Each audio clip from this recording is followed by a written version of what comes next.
I say good afternoon to you. Appreciate each of you choosing to be with us for this afternoon service. Look forward to studying God's Word with you for a few minutes this afternoon. As you can see on the screen, I've entitled the lesson this afternoon, Absalom's Revolt.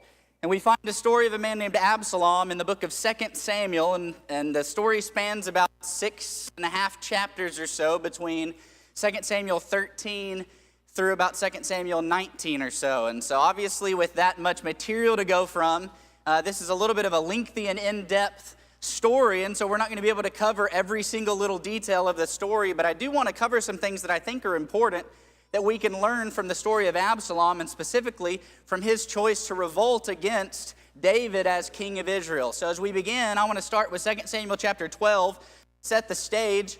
Verses, it shouldn't be 5 through 7, that's just verse 5 on there. It says, and Nathan, or it's verse 7, I believe, and Nathan said to David, thou art the man. Now, if you recognize that phrase, you know it comes out of the story following David and Bathsheba, where David has committed adultery with this woman Bathsheba, eventually having her husband Uriah killed.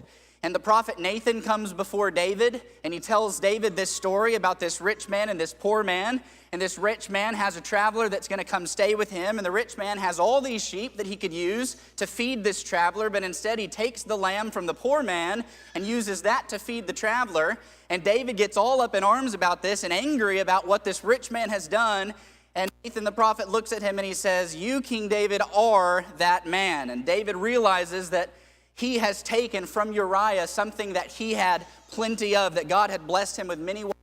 He took the one wife from this man Uriah and did exactly what that rich man in Nathan's story did.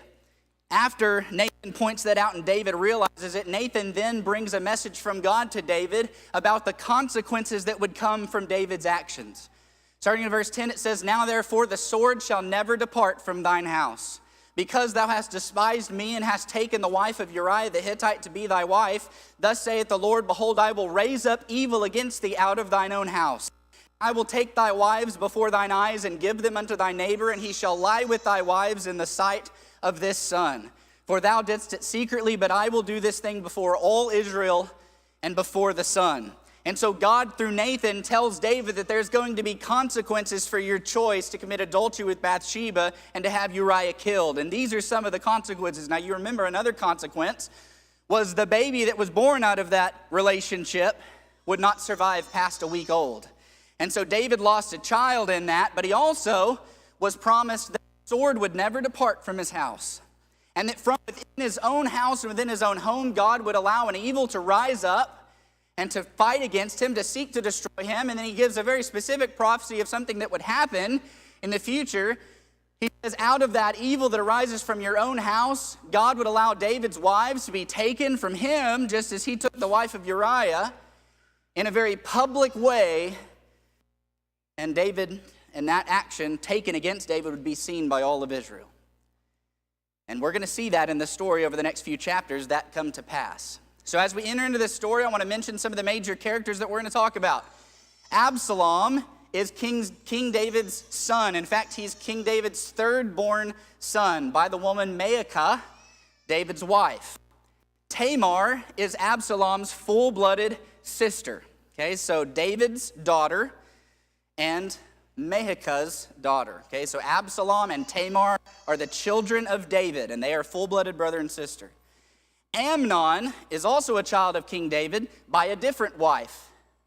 And Amnon is actually David's oldest son, his eldest son, and at this point would have been in line for the kingship and for the throne were David to pass. Okay?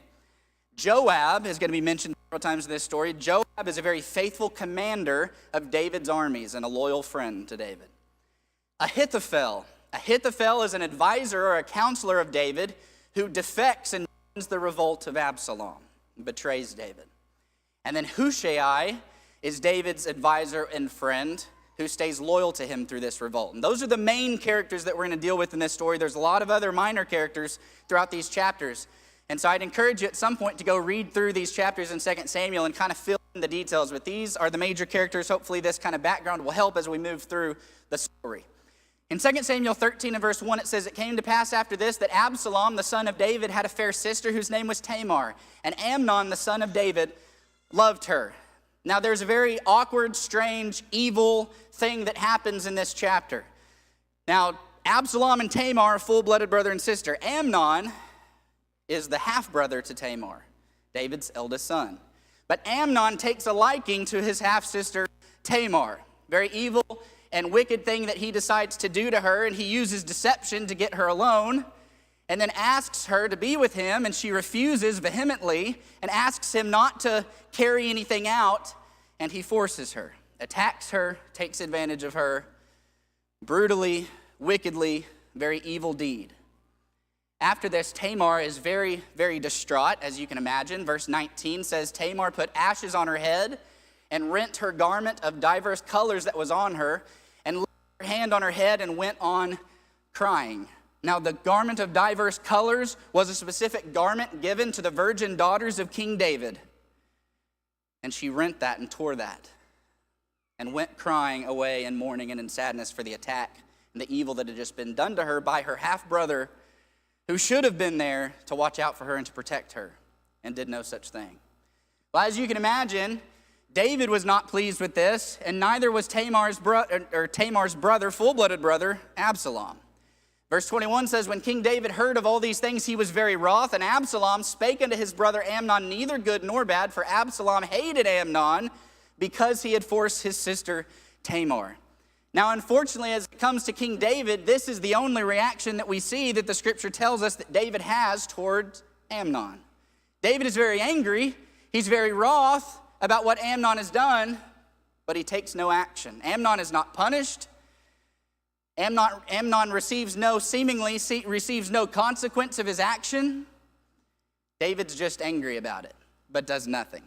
Absalom, who cares very much for his sister, is very angry and distraught over what has happened to her, and probably, we could read between the lines a little and say, probably a little frustrated and angry at King David for doing nothing about it.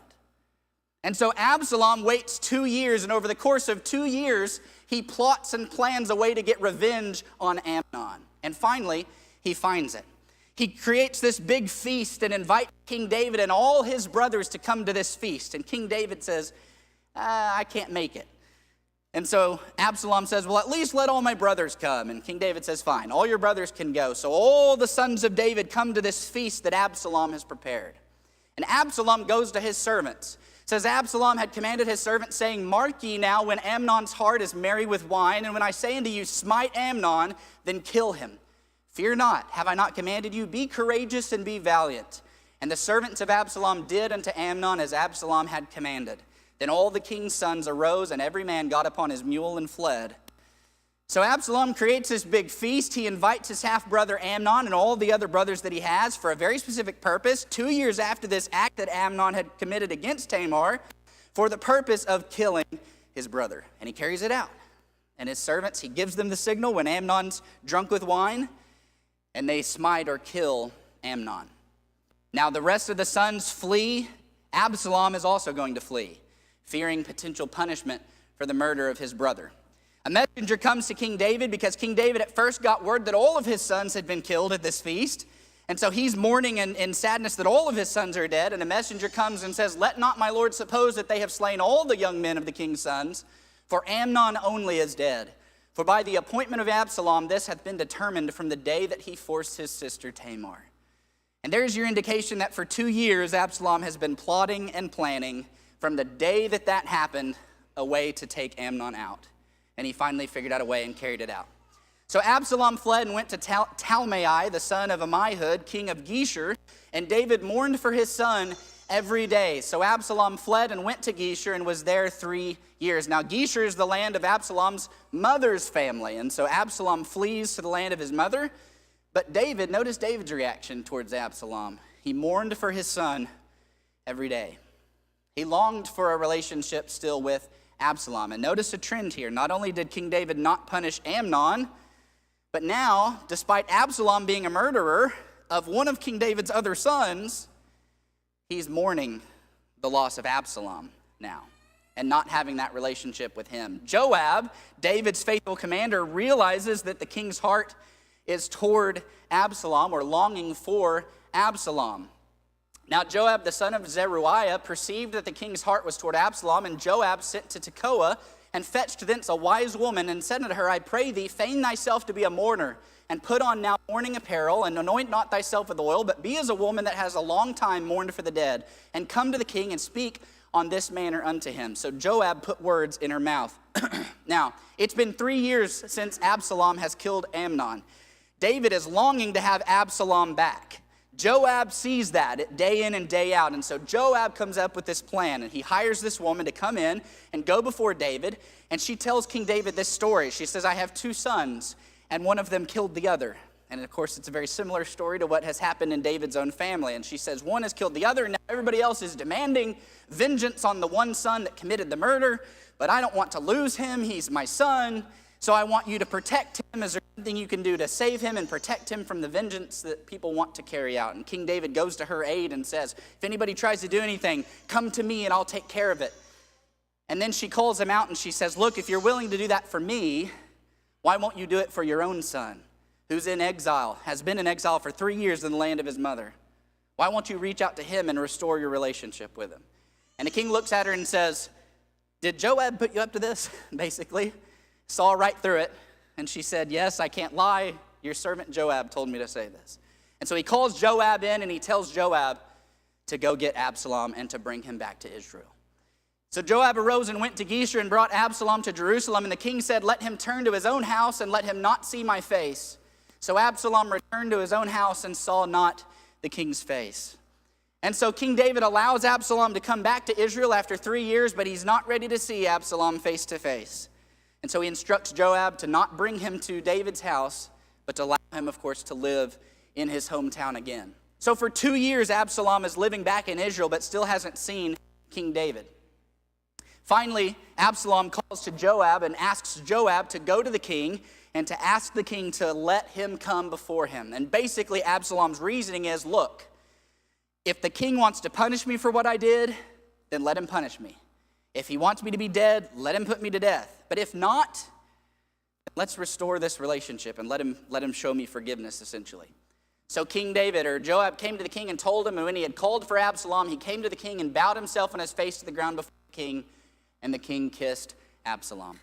So David has received Absalom back, and he has shown that I'm not going to punish you, but instead I'm going to forgive you. And so he's welcomed Absalom back into his house. 2 Samuel 14, verse 25 describes something about Absalom, because at this point, now that Absalom has restored his relationship with David, he's going to start scheming. And this description is given of Absalom. It says, but in all Israel, there was none to be so much praised as Absalom for his beauty. From the sole of his foot even to the crown of his head, there was no blemish in him. How would you like that to be your descriptor? From head to toe, no blemishes. He was beautiful, man pretty. Verse 26, and when he had polled his head or cut his head, for it was at every year's end that he polled it or cut it, because the hair was very heavy on it, therefore he polled it or cut it, he weighed the hair of his head at 200 shekels after the king's weight. Now, I wasn't familiar with how much a shekel weighed, so I had to do some looking and to try to figure that out. And essentially, 200 shekels after the king's weight equates to about 5 to 6 pounds of hair. 5 to 6 pounds of hair. And that's how much the scripture says every year that he cuts off.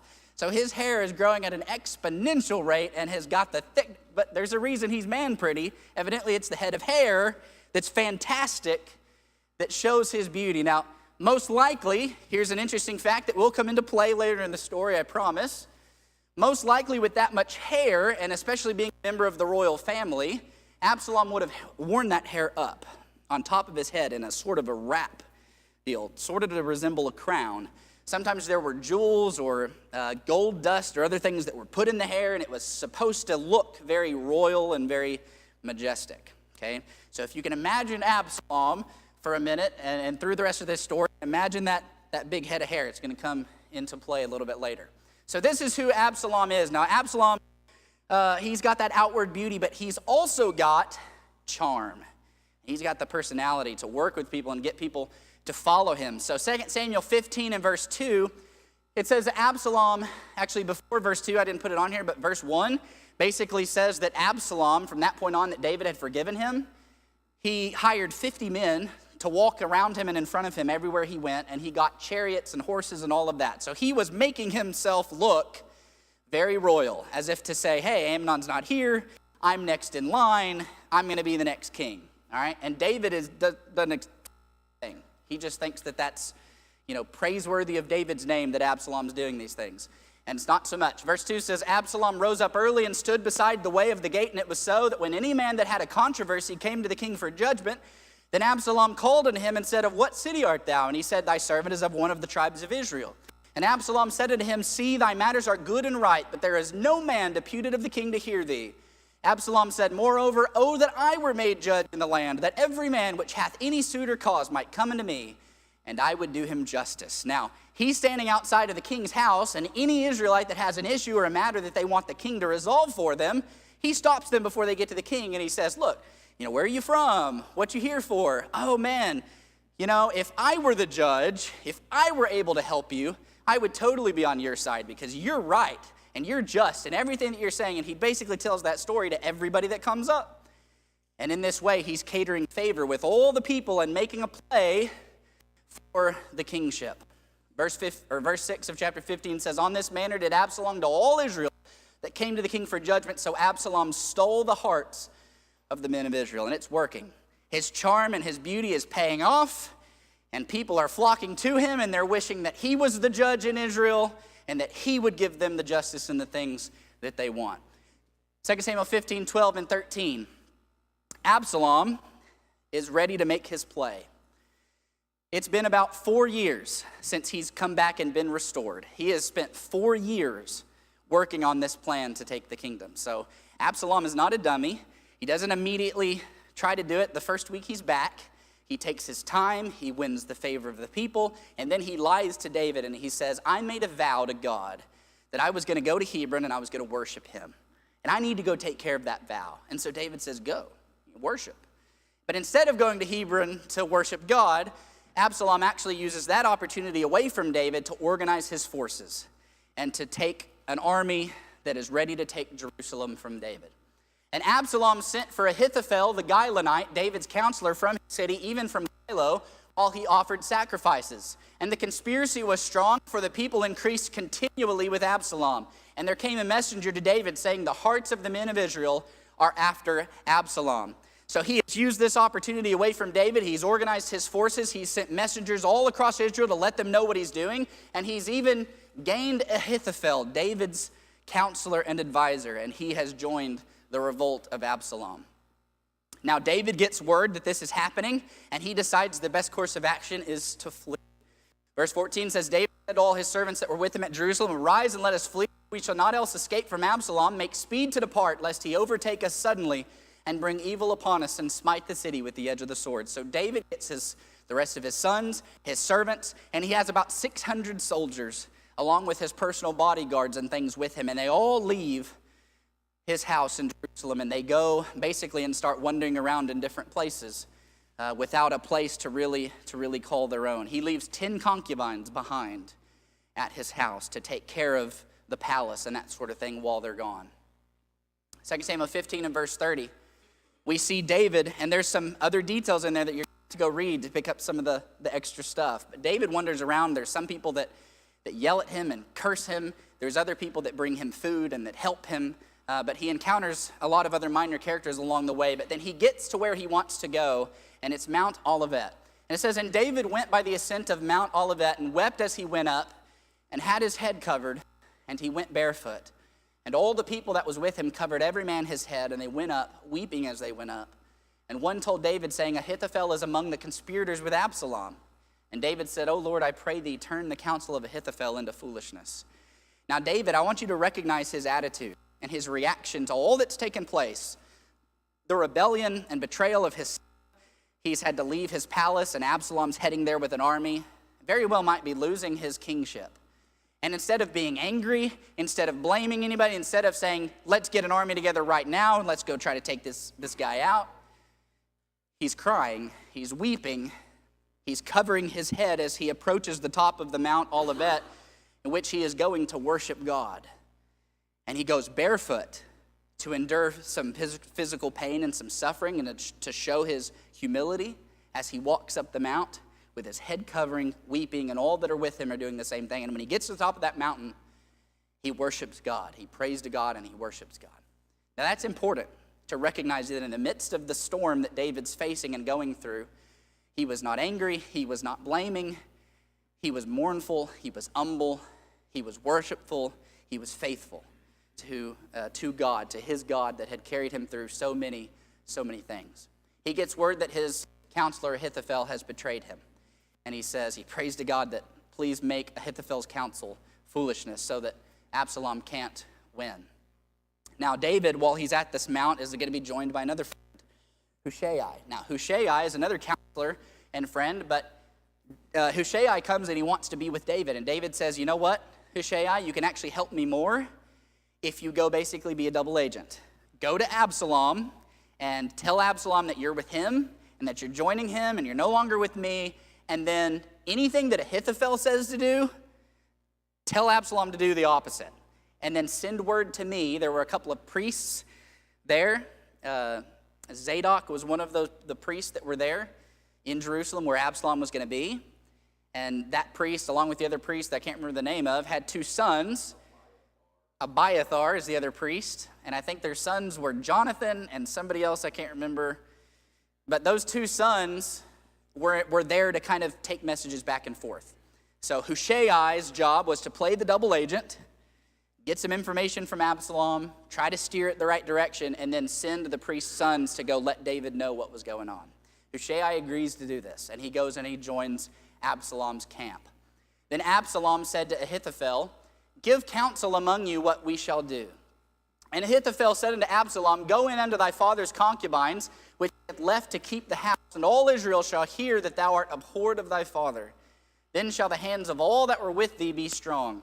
So they spread Absalom a tent upon the top of the house, and Absalom went in unto his father's concubines in the sight of all of Israel.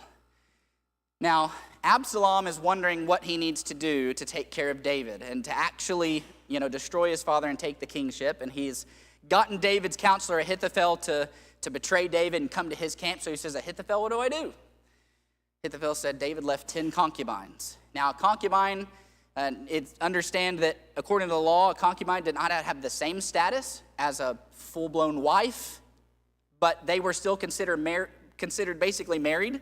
David was legally bound to these concubines. The concubines were legally bound to him. And it would have been a sin for anybody else to touch the concubine. They are David's basically wife, just without the same privileges or status. And Ahithophel says, go and take David's 10 concubines and be with them in the sight of all of Israel. And it will cut ties with David for sure, for good. There will be no restoration. Now, look in the head of Ahithophel and think about, why would Ahithophel be telling Absalom to do this? And it's probably very selfishly motivated, because Ahithophel knows that he's already been treacherous toward David. And so if at some point David and Absalom restore a relationship, it's the end for Ahithophel. David's not going to welcome him back. And so basically I see that as Ahithophel saying, look, we're going to do this and we're going to die trying, but it's not going to ever come back. And you're not going to ever be good with your dad again. And so Absalom takes his advice. They put a tent up on top of the house in the sight of all of Israel. And Absalom takes David's concubines and performs an evil act upon them. The same evil act, ironically enough, that he so hated Amnon for, that he was willing to murder Amnon for that act, and he performs the same evil act upon these 10 women. Moreover, Ahithophel said unto Absalom, let me now choose out 12,000 men, and I will arise and pursue after David this night. And I will come upon him while he is weary and weak-handed, and will make him afraid, and all the people that are with him shall flee, and I will smite the king only. And I will bring back all the people unto thee, the man whom thou seekest, as if all return, so all the people shall be in peace. Ahithophel says, look, give me 12,000 men right now. I will end this. I will kill the king, but no one else. I'll bring all the other Israelites back. They'll all be yours. David's the only one that has to die. Well, Absalom likes this advice and is about to take it. But then he asks the advice of Hushai. Remember, Hushai is David's agent, and he's supposed to be contradicting what Ahithophel says. So Absalom asks Hushai, and Hushai said to Absalom, the counsel that Ahithophel has given is not good at this time. said, Hushai, thou knowest thy father and his men, that they be mighty men, and they be chafed in their minds as a bear robbed of her whelps in the field. And thy father is a man of war, and will not lodge with the people. And he goes on describing David's very warrior-like characteristics, and basically says, Absalom, you don't want to do this wrong. Don't with only 12,000 men, because your father is a bad dude, and you don't want to face him unless you are sure that you can take him out. And Absalom listens to that, and he says, well, good point. So Hushai counsels him this way. He says, therefore I counsel that all Israel be generally gathered unto thee from Dan even to Beersheba, as the sand that is by the sea for multitude, and that thou go to battle in thine own person. Hushai says, give it time. Send a message out to every corner of the country and call every able-bodied man in. Make your army as big as it possibly can be, and then you lead them yourself. Plays up the ego a little bit. Lead them into battle yourself. Take out your father and take out every single person that didn't join you. And Absalom listens to that. His ego's been stroked a little bit, and he says, I like that plan. We're going to go with that. We're going to go with Hushai. Sorry, Ahithophel, you are not the winner in this battle of counsel. Well, that struck Ahithophel very wrongly. Verse 23 said, when Ahithophel saw that his counsel was not followed, he saddled his ass and arose and went home to his house, to his city, and put his household in order, and hanged himself, and died, and was buried in the sepulchre of his father. So Ahithophel took it very personally, evidently, that Absalom did not listen to his counsel, and he was ready to go home and hit it. So Ahithophel is no more. He has taken his own life. Hushai there is with Absalom. Hushai sends the two priests' sons to go tell David what's happening, so David can make preparations for the great battle that is going to take place. So in 2 Samuel 18, verse 1, it says, David numbered the people that were with him and set captains of thousands and captains of hundreds over them. And verse 5 says, the king commanded Joab and Abishai and Ittai, saying, deal gently for my sake with the young man, even with Absalom. And all the people heard when the king gave all the captains charge concerning Absalom. So David gets ready for this battle, divides all his men into units, basically puts them into 3 sections, and he puts 3 commanders over those 3 sections, Joab, Abishai, and Ittai. And then he gives them a charge concerning Absalom, and basically he says, look, win the battle, but don't kill the boy. I want him alive. And not because David wants to kill him or do anything bad to him. He's still the father who loves his son and who's longing for his son and mourning for his son. And so he wants them to leave Absalom alive, despite the error that would be from a militaristic standpoint. So verse 6 and 7 says, so the people went out into the field against Israel. And the battle was in the wood of Ephraim, where the people of Israel were slain before the servants of David. And there was there a great slaughter that day of 20,000 men. Now in this great battle that took place, David's men were outnumbered. Absalom had the far greater army. But David had the better commanders. He had the better strategy. He was the better warrior, the better military man, and his commanders took care of things. Now David wanted to lead his troops into battle himself, but Joab said, no, you're staying back there. We're going to take care of it for you, and they do. And 20,000 of Absalom's men were killed that day. The scripture also says, interestingly enough, that more of those men were actually killed in the woods than they were killed by the sword. The woods evidently were very perilous with pits and other things that caused people to die in the woods there. So it was a terrible place for a battle, but David's men are victorious. Now here's the part of the story that I referenced earlier that would be important. 2 Samuel 18, 9 and 10 says, and Absalom met the servants of David, and Absalom rode upon a mule, and the mule went under the thick boughs of a great oak, and his head caught hold of the oak, and he was taken up between the heaven and the earth. The mule that was under him went away. And a certain man saw it and told Joab and said, behold, I saw Absalom hanged in an oak.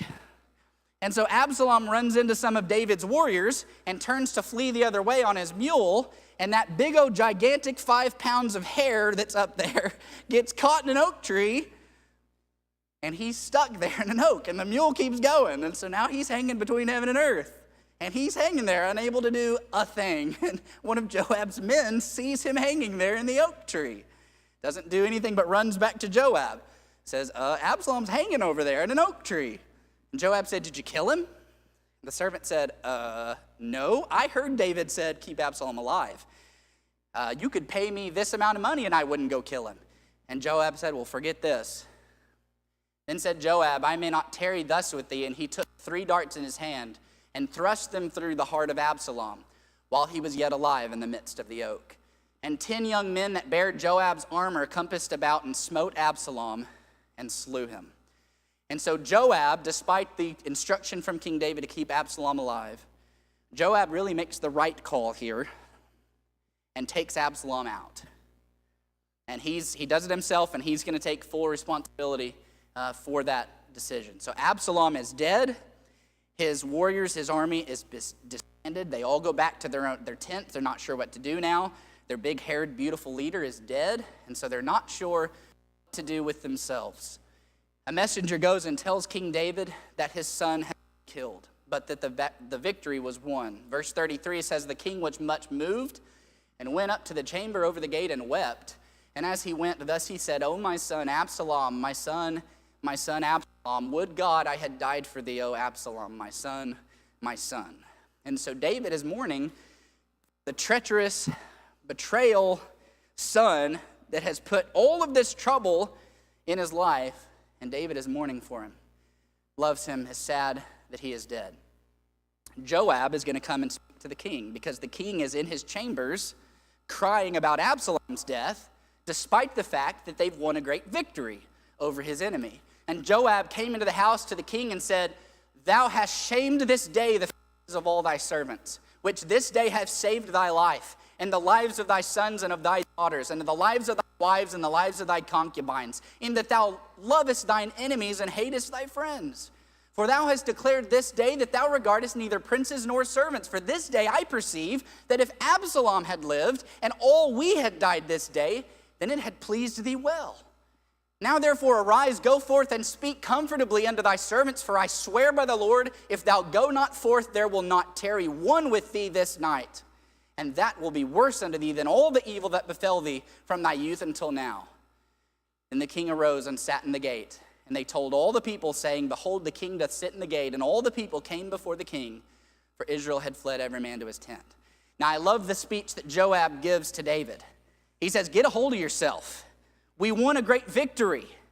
We destroyed your enemy, and you're acting like you would have rather all of us to be slaughtered and Absalom to live." And he says, if you don't get out there and you don't start congratulating the troops that just fought and gave their lives for you, they won't be here in the morning. You're going to lose everybody. And so David gets up, takes the counsel of Joab, and goes out and makes himself available, and all Israel comes before him. And David's kingship is restored and is no longer in danger. And of course, over the next period of time, as David gets older and passes away, it would be Solomon, his son, that would take over the kingdom in his stead and begin to reign. Now, there's some things in this story that I think we can take from and apply to our life, and I want to mention just a few of those with you. The most obvious one to me seems to be that there are consequences for sin, and your sin will have consequences. This whole story goes back to Nathan's prophecy and Nathan's instruction from God that he told David when he said, because you've done this evil in the sight of the Lord, evil's going to rise up from your own house, and God's not going to stop it. And it's going to seek to destroy you. And all of this that is played out has been because of David's sin and a consequence of David's own actions. And so David knew, but David knew that. And all throughout that story, David was never angry. David never blamed God. David knew it was his fault. David went to Mount Olivet and he worshiped and he prayed and he came humbly before God. And he was willing to do whatever God wanted him to do. And if that meant his kingdom was taken from him, he was okay with that too. Because he knew it was his fault. His sin has consequences. But Amnon committed a terrible sin against his half-sister Tamar. Remember at the beginning of the story, did his sin have consequences? Well, 2 years later, he got taken out by angry big brother. So yeah, his sin had consequences. And then Absalom took some actions, right? Absalom murdered his brother. Absalom decided to steal the kingdom from his father. Did his sins have consequences? Well, yeah. He got taken out too. And so all throughout this story, we see that common theme that your sins will bring you consequences. And I want you to know this afternoon that the same thing is true today. And when we go and we decide to do things contrary to how God has wanted us to do or designed it for us to do, there will be consequences that come in our life of our own actions. And I think all of us, if we're honest, we can look back in the history of our own lives and we can certainly see consequences that have arisen from bad decisions that we've made. And that ought to help us shape our future. so that our decisions in the future are better. Because no, that doesn't mean our lives are always going to be perfect. There are consequences that come from other people's actions. There's time and chance. There's a million other things that can happen that are negative in our lives, but we can avoid the consequences of our own actions if we'll just make the right actions and the right decisions. But other people's sins also have consequences. And take Tamar, for instance. Tamar did nothing wrong in this story. Tamar refused Amnon.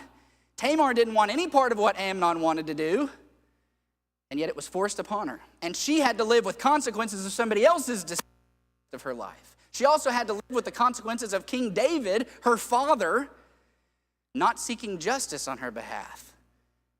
And you know the inner grief and the turmoil that I'm sure someone in that situation would have faced for the rest of their life? And then to know what your older brother Absalom did because of you and the trouble that it got him in. And that's a lot of guilt, and that's a lot of stuff that she has to live with that she's not deserving of at all. But you know, the reality is in our life, there's going to be situations that come like that, where we face the consequences of other people's selfishness and other people's actions, and we have to deal with the results of bad decisions that other people make. Scripture doesn't really describe how Tamar handled that all that much.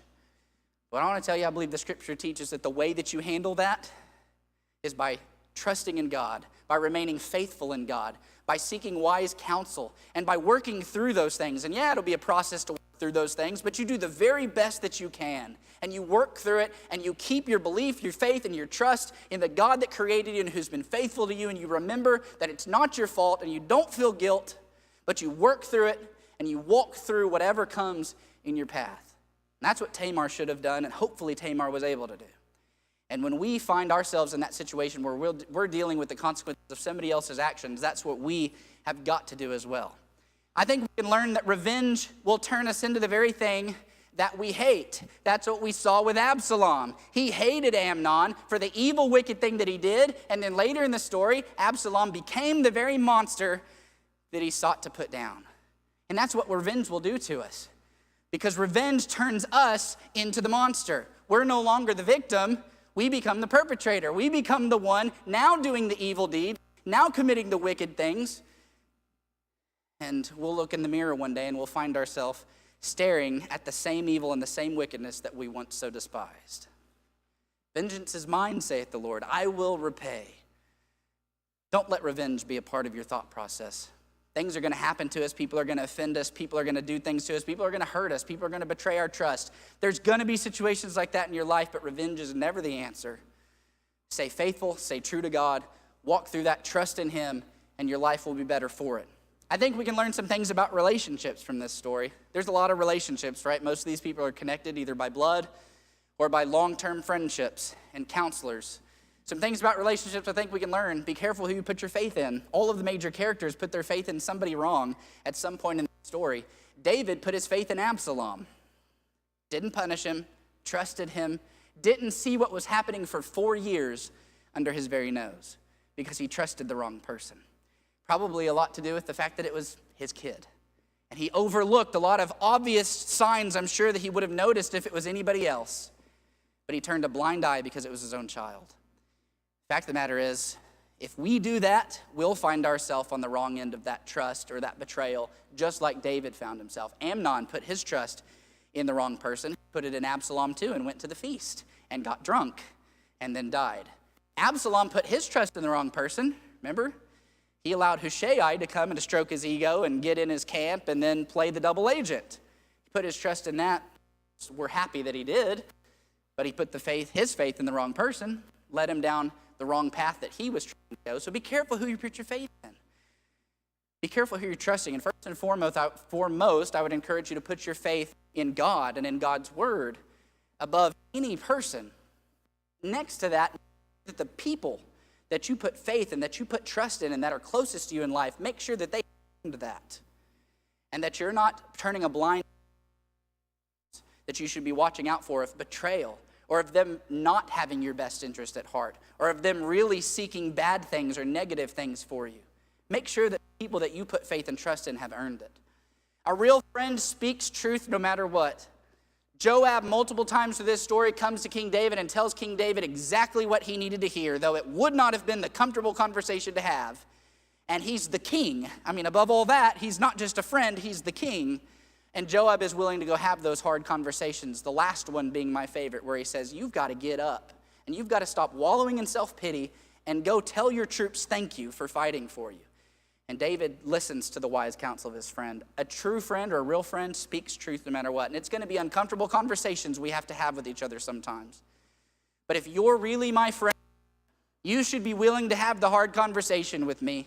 You should be willing to rebuke me. You should be willing to come to me and say, look, this is what you're doing and it's not right. Or look, this is what needs to be changed. And if I'm really your friend, I should be doing the same thing with you. A real friend is not somebody that just coddles each other and says, oh yeah, everything's great. Go be you. That's not a real friend. A real friend is a Joab who comes and he says, look, you got to get up and you got to do what God has asked you to do. Our actions as parents have a huge impact on the decisions of our children. I think this is a very poor case for David's parenting. There's maybe a lot of reasons for that, and a lot of the blame may not be all on David's parenting, but it may be the fact that these kids were raised with riches and these kids were raised with status and all of that other. There could be a million reasons that led to Absalom and Amnon, and there was another son later, Adonijah, that also take the throne. Multiple of David's children that didn't handle themselves right and weren't faithful to God. And you look at that and you see some problems, though, in David's parenting style, even through this story. David's actions with Bathsheba, I believe, played a huge part in Amnon's sexual sin and Absalom's sin later. Because, if you consider it from Amnon's point of view, he's got this perversion inside him, this perverse desire that he wants to fulfill, and he may even know that it's wrong, but all he's got to do is look at his dad and go, well, Dad wanted something, and he took it. So why not me? And so David's actions had a huge impact on the actions of his son. No, that doesn't mean Amnon doesn't have responsibility for his actions. Sure he does. But David's sin played a huge role, I believe, in the choice for Amnon to sin, and the same thing for Absalom as well. Absalom had a poor example in a lot of ways of a parent or of a father doing a good job at parenting. And he didn't have that, neither did Amnon. And I want to encourage you this afternoon to make sure that you are setting the right kind of example for your kids. Not just what you teach them, not just what you say. I'm sure David never sat down and said, boys, Amnon, Absalom, come here. It's okay to fulfill your every desire and perversion and all that. That's great. You know why I know David didn't do that? Because of Psalm 51, because the many passages where David is so adamant about his sorrow for his sin and his asking God to restore a clean heart and restore his salvation, David hated the sin that he had committed. There's no way he sat down with his sons and said, hey, this is okay. But that's the example he showed them. That's what he did. And that's the example that was before them. And I want to encourage you, not just in what you say, not just in what you teach, but in what you do. You are setting an example for your kids each and every day. And if you set the wrong one, it can have a huge impact on the future decisions that they make. Protecting others from the consequences of their own actions will most likely hurt them. A lot of times we try to do that with our kids. That's a thing that a parent does. That's what David did, right? He protected his sons. They're his sons. So the same law didn't apply to them. The same consequences didn't apply to them. David withheld punishment. He withheld law. He didn't allow them to see consequences for their actions. But consequences to action, that's how we learn. That's how we grow. That's how we learn not to do it again, because we faced the consequences of it the first time. And so if we do that with our kids and we never allow them to face the consequences of their actions, all we're teaching them is that they can go and keep doing that stuff because there's no reason to stop. Don't protect others from the consequences of their own actions. Sometimes they need to feel that and experience that to change. And then finally, some things about humility that I think we can learn. Outward beauty and charm needs to be used to bring glory to God and not self.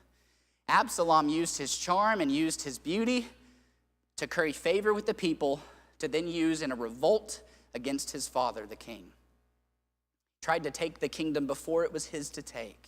Was impatient with the process. At that point, once Amnon was dead, had David really restored and forgiven Absalom? Absalom was the oldest son and would have been in line. And yet Absalom tried to take it before it was his. And he used the outward beauty and the charm to bring glory to himself and not to God. And I encourage you, maybe that descriptor that was used for Absalom, maybe that's the descriptor for you too. And you're pretty. Use that for the glory of God and not yourself. Maybe you've got all the charm in the world and you can talk to people and have them eating out of your hand. Make sure they're eating the right stuff. Make sure you're leading them right. Make sure you're using it for God's glory and not for your own. That which we pride ourselves in the most may ultimately be our downfall. And there's a reason the verse was in there about Absalom's fantastic head of hair. He was proud of it.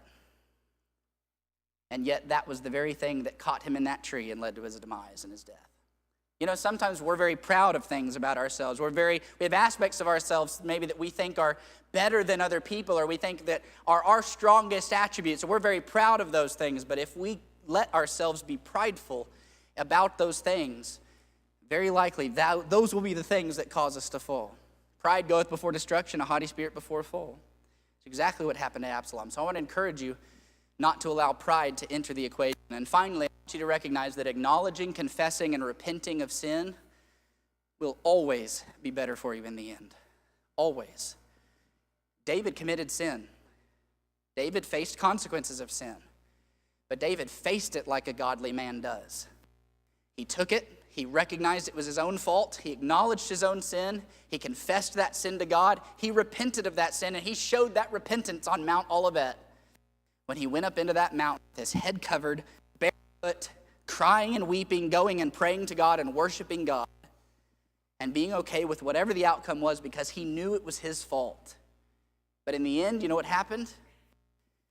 Amnon died, Absalom failed in his bid to take the kingdom and died, and David was left standing.